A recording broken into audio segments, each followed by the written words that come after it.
Ang Kongreso ay sagrado. Ang mga patakaran at seguridad dito ay hindi nilalabag. Ang paglabag sa mga ito ay kawalang galang sa taumbayan ng ating pinaglilingkuran. Disrespect for the protocols, security measures, and leadership of this institution is not just a breach of rules, it is a breach of trust. To mock our protocols, to defy our orders, and to malign our leaders is to disrespect the Filipino people who elected us to serve. This House operates on the principles of the rule of law, transparency, and accountability. These principles are the bedrock of our democracy. To undermine them is to weaken the foundation upon which our nation stands. My colleagues, I call on you to stand with me in defending this institution.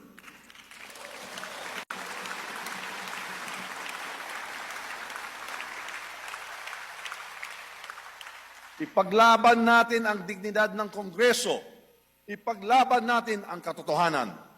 Ipaglaban natin ang ating demokrasya.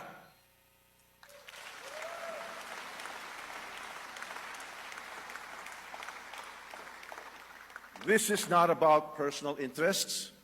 It is about preserving the integrity of the House of Representatives and ensuring that it remains strong and a credible voice for the Filipino people. To the Filipino people, I assure you that this House will not waver in its commitment to transparency, accountability, and service. We should not allow individuals to ruin this great nation with their manipulative tactics, their troll armies, or their few blind followers. We owe it to the Filipino people to remain steadfast in our mission to pass laws that improve lives, protect freedoms, and ensure a brighter future for all. Finally, I reaffirm my unwavering support for President Ferdinand R. Marcos Jr. and his administration.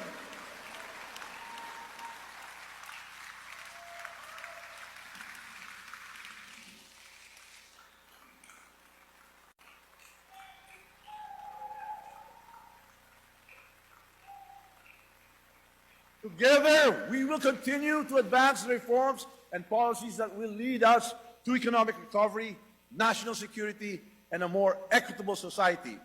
Ang laban na ito ay hindi tungkol sa akin, hindi tungkol sa inyo, kundi para sa ating bayan at sa kinabukasan ng bawat Pilipino. Let us rise above the distractions. Let us reject baseless accusations. Let us focus on what truly matters, serving the people and strengthening the institutions that uphold our democracy.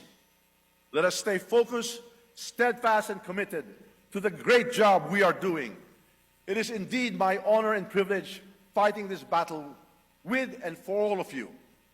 Thank you, and may God bless the Philippines. Mabuhay ang Kongreso! Mabuhay ang sambayang Pilipino! Has to. Maria, make it brief. Make it brief. PM said po na kung ganun po kadali magplano pagpatay sa isang presidente, paano pa kaya sa pagkaraniwan ng mamamayan?